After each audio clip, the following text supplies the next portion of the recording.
students, welcome back in environmental studies class. Today we will start your revision of Olympiad questions.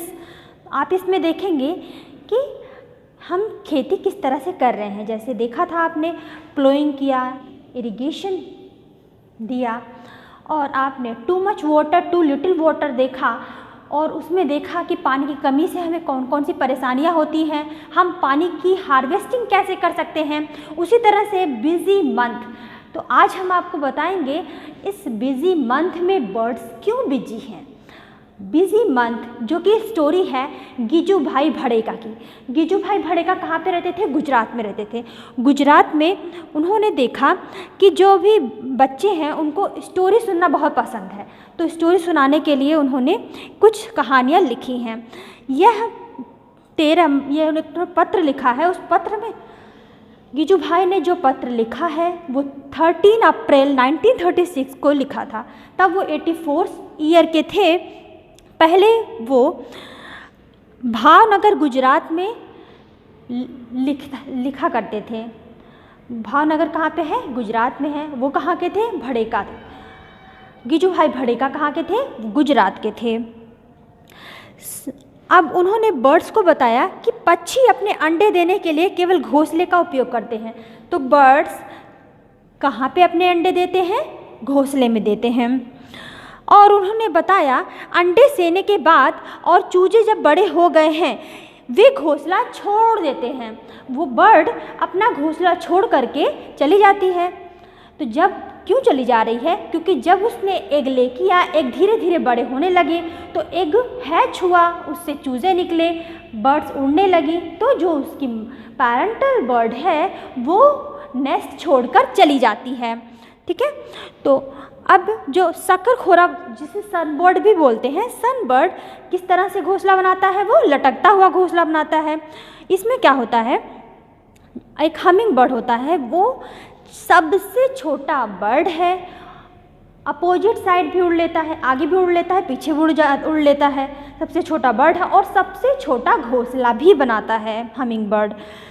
यहीं पर आप देखेंगे eagle bold eagle बोलते हैं। ऐसे नॉर्मली ईगल तो आप देखते हो, लेकिन बोल्ड ईगल होता है वो सबसे बड़ा नेस्ट बनाता है। और वो कहाँ बनाता है? माउंटेन पर।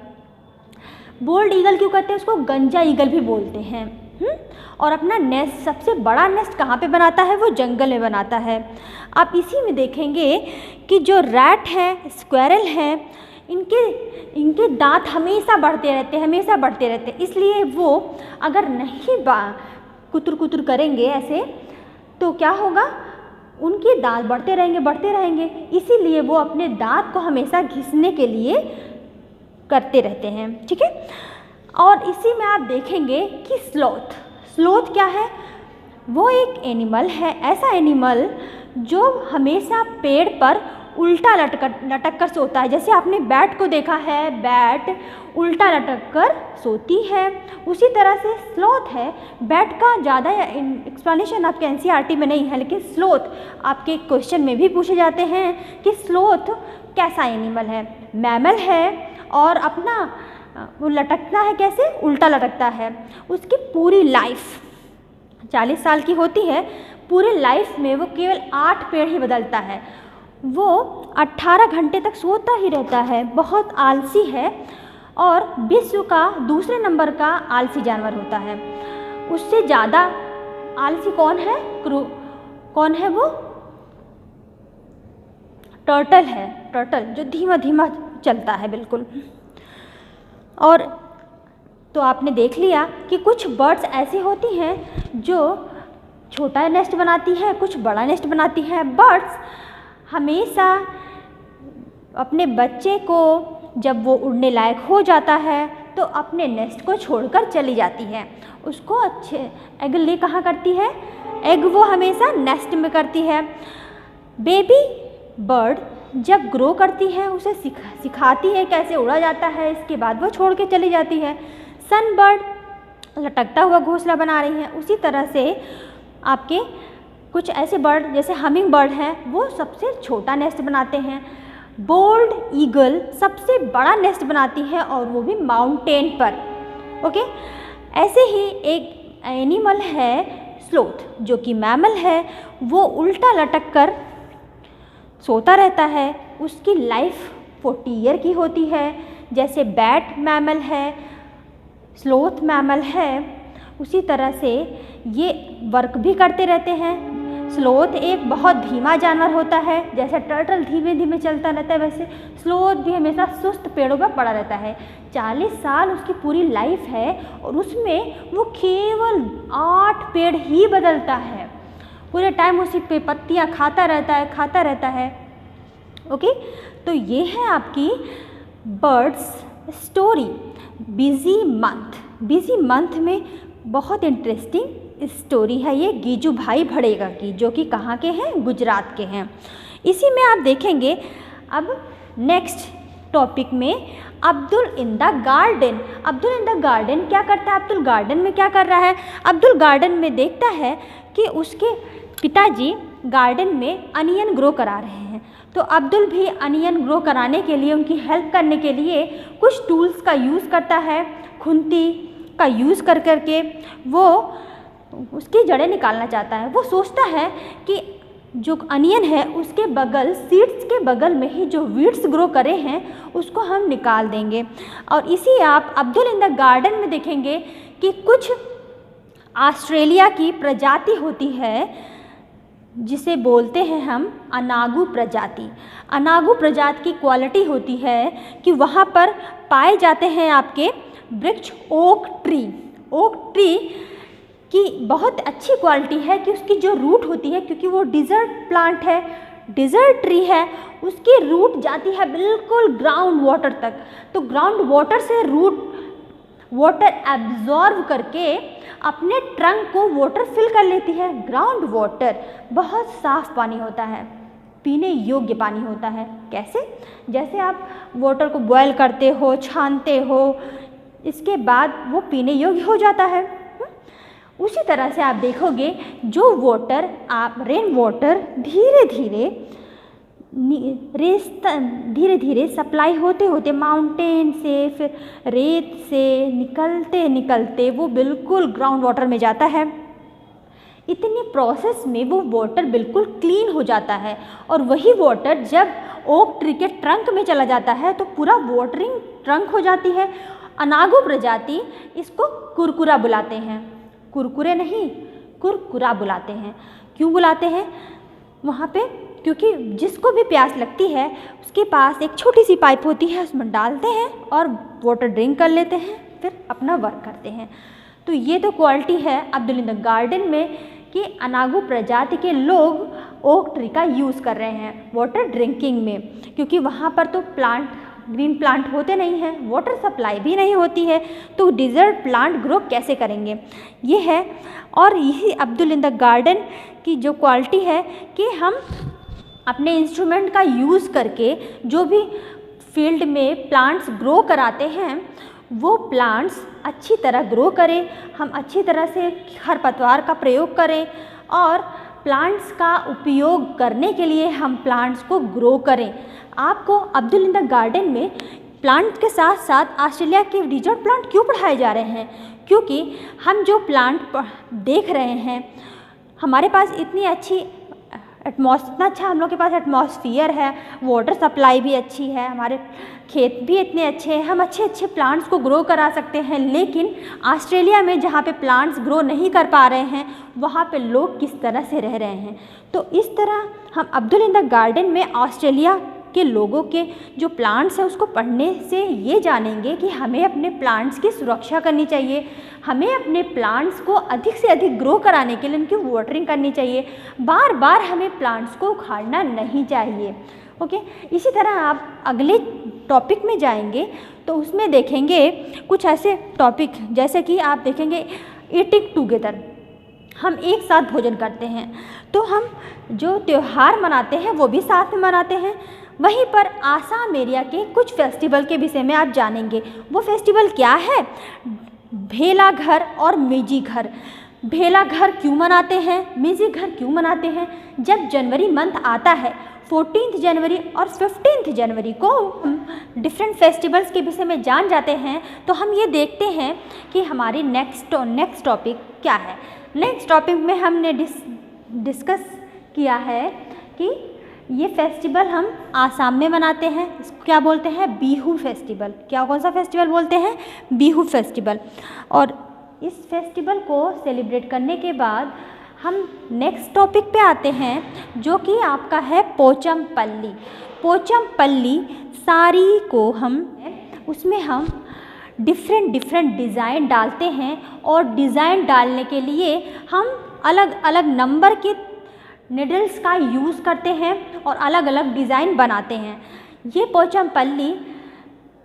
पोचमपल्ली डिस्ट्रिक्ट में है, इसीलिए इसको पोचमपल्ली साड़ी से बुलाया जाता है। पोचमपल्ली साड़ी के साथ साथ हम एक और प्रकार की साड़ी बनाते हैं वहाँ पर, जो प्रिंटेड होती है। उस साड़ी को हम बोलते हैं, पल्ली साड़ी बना लिया। पोचमपल्ली साड़ी के बाद हम कलमकारी साड़ी बनाते हैं, जो आंध्र प्रदेश की फेमस साड़ी है, जिसमें हम सिर्फ प्रिंट करते हैं। प्रिंट ऐसी डिज़ाइन होती है जिसमें एनिमल्स की डिज़ाइन अपने साड़ी में डालते हैं। कलमकारी साड़ी बहुत फेमस साड़ी होती है। उसी तरह से हमारा नेक्स्ट टॉपिक आता है अबू धाबी टू केरला की कुछ स्टोरी है, जिसमें हम देखेंगे अबू धाबी कैसा प्लेस है और केरला कैसा प्लेस है। अबू धाबी लोग बहुत ढीले क्लोथ्स वियर करते रहते हैं और अपने सर पर और मुंह को पूरा कवर किए रहते हैं। अबू धाबी में लोग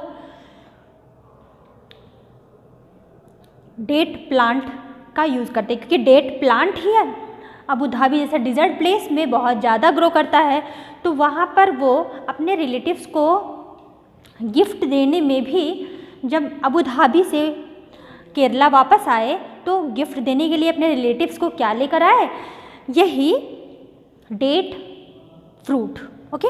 और करेंसी लेकर आए। अबू धाबी की क्या करेंसी है, दिरहम करेंसी है। तो एक दिरहम में 18 रुपये 78 पैसे होते हैं। और देखेंगे आप कि अबू धाबी में लोग पूरा कवर होता है उनका हाउस, पूरा हाउस कैसा होता है, कवर, हमेशा गर्म हवाएं चलती रहती हैं। वाटर वहाँ पर बिल्कुल भी नहीं है, ज़मीन के नीचे सिर्फ पेट्रोलियम ही है। पेट्रोलियम वहाँ पर सस्ता है और वाटर वहाँ पर बहुत महंगा है। तो अबू धाबी प्लेस से जब इंडिया केरल प्लेस पे आते हैं तो देखते हैं कि केरल में कोकोनट प्लांट बहुत ज़्यादा है, वाटर, नदियाँ बहुत सारी हैं। वहाँ पर ट्रांसपोर्ट करने के लिए उन्हें किस चीज़ का यूज़ करना पड़ता है, वहाँ पर एम्बुलेंस, वाटर एम्बुलेंस भी है जो नदी पर चलती है। वाटर एम्बुलेंस कहाँ पे है, केरला में। और आप देखेंगे कि अबू धाबी और केरला की। अब हम स्टोरी आपको बताते हैं वहीदा प्रिज्म की। वहीदा एक परेड गर्ल है। अगर आपको पूछा जाएगा क्वेश्चन में who is known as parade girl, तो आप किसको बताएंगे, वहीदा प्रिज्म को। उसी तरह आपने एक क्वेश्चन ये भी देखा था, जब आपने हनी बी को पढ़ा था तो देखा था हनी बी कीपिंग कौन कर रहा था, अनीता कुशवाहा। तो अनीता कुशवाहा ने अपने गांव को बहुत आगे बढ़ाने के लिए बहुत अच्छा कदम बढ़ाया जब वो होलसेलर बन गई, इसलिए उनको बी लेडी के नाम से भी जाना जाता है। बी लेडी कौन है, अनीता कुशवाहा। और वहीदा प्रिज्म कौन है, परेड गर्ल। तो परेड गर्ल के नाम से वहीदा प्रिज्म बहुत फेमस है। वहीदा प्रिज्म 36 कमांड परेड में दिया था। वहीदा प्रिज्म ने 36 कमांड परेड में दिया था। और ये भी देखेंगे कि जब आप स्पाइसेस रिडल्स, नेक्स्ट टॉपिक में देखेंगे आप स्पाइसेस रिडल्स। तो स्पाइसेस रिडल्स में ये देखेंगे कि कौन से जो आपके स्पाइसेस रिडल्स हैं वो हम मेडिसिन में यूज़ करते हैं। जैसे लौंग का यूज़ कर देते हैं आप, जिंजर का यूज़ करते हैं, टर्मरिक का यूज़ करते हैं। टर्मरिक का यूज़ अपने इम्यून सिस्टम को ग्रो करने में किया जाता है। और देखेंगे कि जब हमें कभी चोट लग जाती है तो हम अनियन और मस्टर्ड, टर्मरिक को मिक्स करके अच्छे से गर्म करके अपने चोट पे लगा लेते हैं तो ठीक हो जाता है। क्यों ठीक हो जाता है? आप ये भी देखेंगे अनियन बहुत अच्छी क्वालिटी होती है अनियन की। अनियन में पूछा जाता है कि what is found in onion. Onion में क्या पाया जाता है? अनियन में सल्फ़र पाया जाता है जो कि एक स्मेल होती है। जब आप उसे कट करते हो तो आपकी आँखों से पानी गिरता है। क्यों गिरता है? क्योंकि वो सल्फ़र बहुत तीक्ष्ण होता है और ये किस में पाया जाता है? अनियन में और गार्लिक में पाया जाता है। ओके, ये है स्टोरी आपके स्पाइसेस रिडल्स में। ओके, अब हम Chuskit goes to school. Chuskit एक कहानी है, बहुत फेमस स्टोरी है। चुस्कित जो कि डिसेबल्ड पर्सन है, दिव्यांग गर्ल है, लेकिन वो पढ़ना चाहती है। उसके अंदर गॉड गिफ्टेड क्वालिटी है। वो जो देखती है, जो पढ़ती है, उसे याद हो जाता है। तो अब्दुल उसकी सहायता करता है और हेडमास्टर से और टीचर को बताता है कि एक गर्ल है, वो पढ़ना चाहती है लेकिन वो पैर से चल नहीं सकती, व्हील चेयर पे बैठ के चलती है। अगर हम, क्योंकि केवल स्कूल 500 मीटर दूर है, अगर हम लोग कुछ सहायता करें, वो क्योंकि ये प्लेस है आपके जम्मू एंड कश्मीर का, जम्मू एंड कश्मीर के पास में लद्दाख प्लेस है। उसी लद्दाख प्लेस से चुस्कित का घर है। चुस्कित लद्दाख प्लेस, क्योंकि डिज़र्ट, कोल्ड डिज़र्ट बोला जाता है लद्दाख को। लद्दाख को क्या कहते हैं? Cold desert. तो कोल्ड डिज़र्ट प्लेस पर चुस्कित चाहती है कि वो अपने स्कूल जाए। स्कूल जाने के लिए वो स्थान तो ठीक नहीं है कि वो रिवर क्रॉस कर ले, ब्रिज क्रॉस कर ले, ऐसा हो नहीं सकता। उसके लिए वो लोग अच्छे से डिज़ाइन करके उसके घर से और स्कूल तक के लिए शॉर्ट प्लेस में कुछ कंस्ट्रक्शन का वर्क करते हैं। कैसे करते हैं? जैसे आपने गोइंग टू स्कूल में देखा था, हम छोटे छोटे ब्रिज बना करके नाली को क्रॉस कर सकते हैं। हम ट्रॉली एंड पुल्ली का यूज़ करके माउंटेन के बीच में जो रिवर है उसको क्रॉस करके अपने स्कूल पहुंच सकते हैं। वैसे ही चुस्कित ने, जब चुस्कित को पता लगा कि हमारे टीचर्स, हेडमास्टर सब चाहते हैं कि हम पढ़ाई करें, तो चुस्कित को बहुत अच्छा लगा। चुस्कित का वही दिन सबसे अच्छा था कि जब वो 10 साल बाद पहली बार अपने स्कूल गई थी। चुस्कित ने ये भी देखा था कि जब सब लोग साथ मिलकर कोई वर्क करते हैं तो वो काम बहुत जल्दी पूरा हो जाता है। इसीलिए एकता में शक्ति होती है। हमें कोई भी काम करने के लिए सबके साथ मिलके करना चाहिए। अब्दुल ने भी यही किया और अपने टीचर, हेडमास्टर सबके साथ मिलकर के वर्क किया, तो चुस्कित को भी आराम से स्कूल जाने में कोई प्रॉब्लम नहीं हुई और वो स्कूल गई। ये है चुस्कित की story. Struggle, this life is struggle, life is struggle. तो हमें संघर्ष करते रहना चाहिए। ओके, तो this is your syllabus, this is your important question. Okay, अब हम मिलते हैं नेक्स्ट वीडियो में with next and good exercise. Okay, thank you, have a great day.